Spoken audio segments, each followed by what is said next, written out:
সুপ্রিয় দর্শক আসসালামু আলাইকুম। কাছে এবং দূরে, দেশে এবং বিদেশে যে যেখান থেকে আমার ভিডিওগুলো দেখছেন, আশা করছি সবাই অনেক বেশি ভালো আছেন এবং সুস্থ আছেন। সুমাইয়াস ইজি কুকিং হাউজে আপনাদের সবাইকে আবারও আমন্ত্রণ জানাচ্ছি নতুন আরও একটি রেসিপি দেখার জন্য। আমার আজকের রেসিপি বাঁধাকপির পাকোড়া। খুবই ইউনিকভাবে আমি রেসিপিটা শেয়ার করছি। আশা করছি আমার আজকের রেসিপিটা আপনাদের সবার কাছে অনেক বেশি ভালো লাগবে এবং আপনাদের উপকারে আসবে। আর এই দেখুন, আমার এই বাঁধাকপির পাকোড়াটা খুবই মুসমুসে, খুবই সুস্বাদু। আপনারা চাইলে এটা টমেটো সস অথবা ভাত দিয়েও খেতে পারেন, অথবা এমনিতেও কিন্তু এই পাকোড়াটা খেতে ভীষণ মজার হয়ে থাকে। তাহলে চলুন বেশি কথা না বাড়িয়ে মূল ভিডিওটি শুরু করে দিচ্ছি। বন্ধুরা, আমার এই বাঁধাকপি পাকোড়াটি তৈরি করার জন্য আমি একটা বাঁধাকপি নিয়েছি মিডিয়াম সাইজের। আপনারা আরও ছোট অথবা আরও বড় নিতে পারেন। এখন এই বাঁধাকপিটা আমি খুব চিকন করে একটু ঝুরি ঝুরি করে কেটে নিব। বন্ধুরা, এরই মধ্যে আমার এই বাঁধাকপিটা চিকন করে কাটা হয়ে গেছে, দেখতে পাচ্ছেন। এরকম ছোট ছোট করে আমি চিকন করে কেটে নিয়েছি।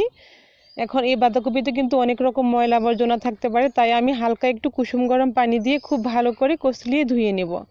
অবশ্যই কিন্তু আপনারা কুসুম গরম পানি দিয়ে এই বাঁধাকপিটা ধুয়ে নেবেন। এতে করে যত ময়লা আছে সমস্ত ময়লা কিন্তু বেরিয়ে যাবে, আর বাঁধাকপিটা কিন্তু হালকা একটু নরম টাইপের হয়ে যাবে, তাই পাকোড়াগুলো খেতে কিন্তু ভীষণই ভালো লাগবে।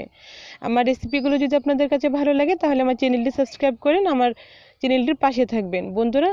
আর দেখতে পাচ্ছেন বাঁধাকপিটা কিন্তু আমি খুব ভালোভাবে 5 থেকে 6 বার এই কুসুম গরম পানি দিয়ে ধুয়ে নিচ্ছি।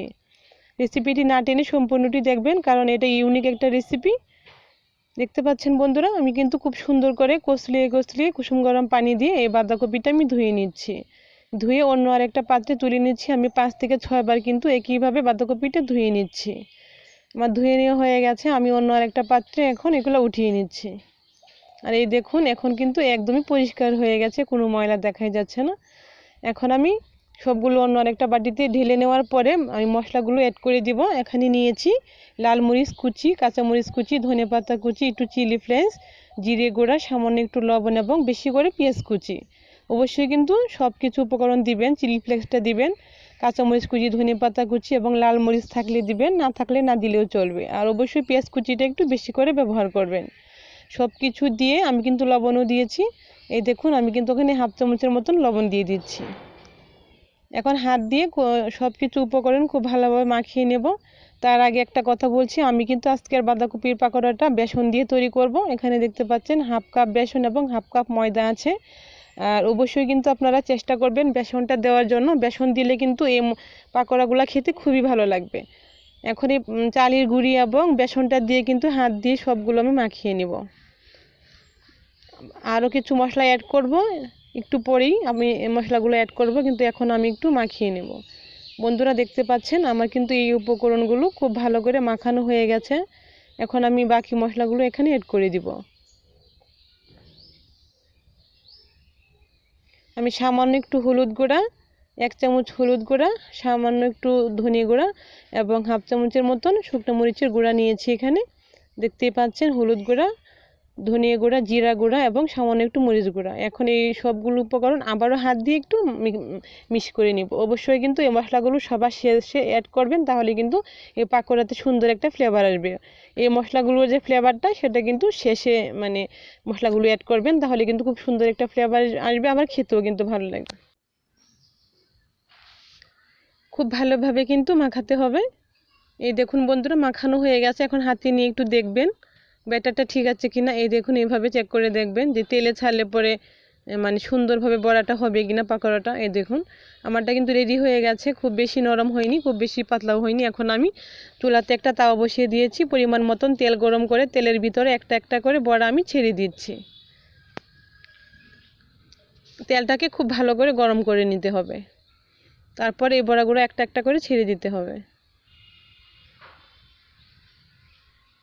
আপনারা কিন্তু একবার হলেও ট্রাই করতে পারেন এই রেসিপিটা।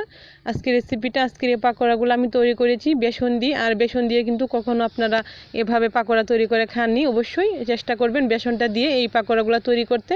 একবার হলেও খেয়ে দেখবেন, খুবই ভালো লাগবে। বাচ্চারা এবং বড় মানুষ সবাই কিন্তু এটা খুবই পছন্দ করবে।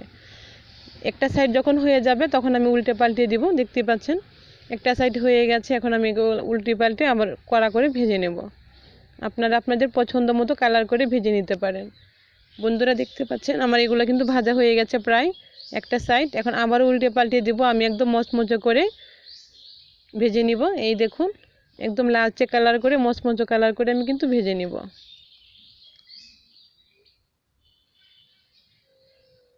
খুবই সুন্দর লাগছে কিন্তু দেখতে। আমি এখন এই পাকোড়াগুলো আমার হয়ে গেছে, নামিয়ে নেব। সবগুলো পাকোড়া কিন্তু আমি একইভাবে বানিয়ে নেব। বন্ধুরা দেখতে পাচ্ছেন খুব সুন্দর কালার হয়ে গেছে, একদম মুচমুচে হয়ে গেছে। আমি এখন একটা প্লেটে উঠিয়ে নিচ্ছি।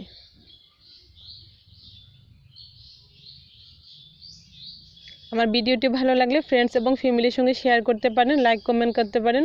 আর যদি আমার ভিডিওটি ভালো লাগে অবশ্যই একটি লাইক করবেন। আর ভিডিও সম্পর্কে কোনো মতামত থাকলে কমেন্ট বক্সে কমেন্ট করে জানাতে পারেন। আমি চেষ্টা করব আপনাদের কমেন্টের উত্তর দেওয়ার জন্য। আর আপনারা কোন রকম ভিডিও বা কী ভিডিও পছন্দ করেন অবশ্যই আমাকে জানাতে ভুলবেন না। এই দেখুন আমার পাকোড়াগুলো রেডি হয়ে গেছে, এখন পরিবেশন করার পালা। এখন কিন্তু চাইলে আপনারা গরম ভাত দিয়ে অথবা এমনিও খেতে পারেন, অথবা টমেটো সস দিয়ে খেতে পারেন। যা দিয়ে খান খেতে কিন্তু অসম্ভব মজার হয়ে থাকে।